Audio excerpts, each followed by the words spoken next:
Hello and welcome to Slightly Nostalgic. My name is Griff, and we have watched Avatar: The Last Airbender Season 1, Episode 11, The Great Divide. So it's been a little while, sorry about that, but they actually took the show off of Amazon Prime and started charging like $21 or something per season, which is insane because the box set is only like $25, so I just bought this and now I have the whole thing forever. Haha. Anyway, this episode, I remembered liking it. I was expecting to really enjoy it, and you know what? It's not my favorite. Maybe I just remembered it wrong or something, but this is actually kind of a filler episode. I didn't like it all that much. There's a lot about it that just seems very contrived, very artificial, maybe really simplistic kid show stuff. Like, you have two tribes who there's not really like a clear good guy or bad guy, and they're just, which I mean that is realistic, but it's like their disagreement is just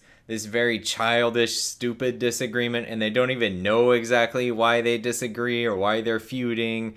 And I don't know, the whole thing seems silly. And then, like, you have one tribe who's the super clean, prim, and proper tribe, and then the really messy, ruffian kind of tribe. I mean, really? Like, everybody in that tribe is like that, and everybody in the clean tribe is like, has that same personality? I mean, come on. And also, I mean, we're supposed to be impartial here. Like, there's no good guy or bad guy, but obviously being clean is better than being dirty, and they even acknowledge in the show that like a bunch of the messy tribe are sick because they're so dirty, and then a bunch of the clean tribe are really old because they live longer because they're clean and healthier. Like, obviously one is better than the other here. Also, here they go again telling everybody, like actually shouting that Aang is the Avatar. Like, could you be any more obvious? How have you not been captured yet, you guys? So their plan here, and the whole reason our heroes are even involved in all of this,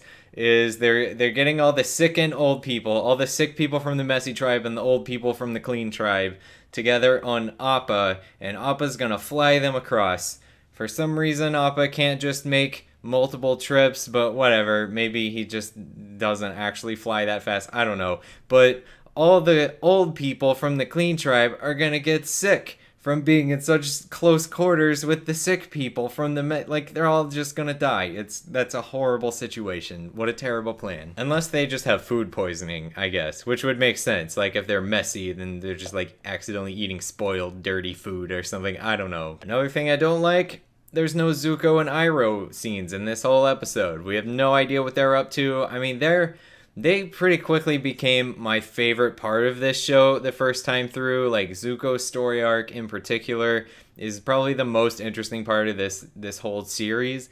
And so when you have an episode where they're not even in it, I'm just not that interested, I guess. It's not all bad, though. There is a funny moment I wanted to point out where they have Katara with the clean tribe and Sokka with the messy tribe, and the clean tribe pulls out the food, and they're like rationalizing it all to Katara, and she's like objects at first, and she's like, well, why did you bring food? I can't believe you would lie about that and all that and endanger everybody. And then they kind of win her over, and she's like, well, if everyone's doing it, I guess it's okay.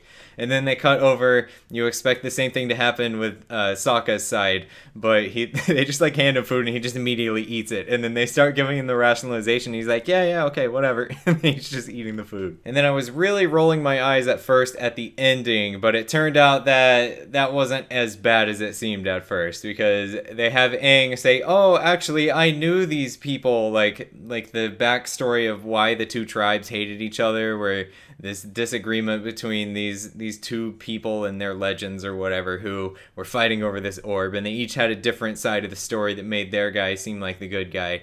And Aang was like, I knew them back in the day, and they were kids, and they were just playing a sports game called Redemption, and whatever. Like, he had this explanation. I'm just thinking, okay, what are the odds that Aang knew these kids, and that he knew what the situation was and all of this? That's ridiculous. But then it turns out Aang Aang was just lying about the whole thing, and for some reason they all believed him. So I wonder if the writers actually had that in mind all along, because it seems weird for Aang to be that good of a liar and that convincing at coming up with stuff like that all on the spot. It seems like maybe the story was supposed to be legit at first, and then they realized like, this is a little too far-fetched. That would be rather convenient. Let's change it up to where he was just making it up.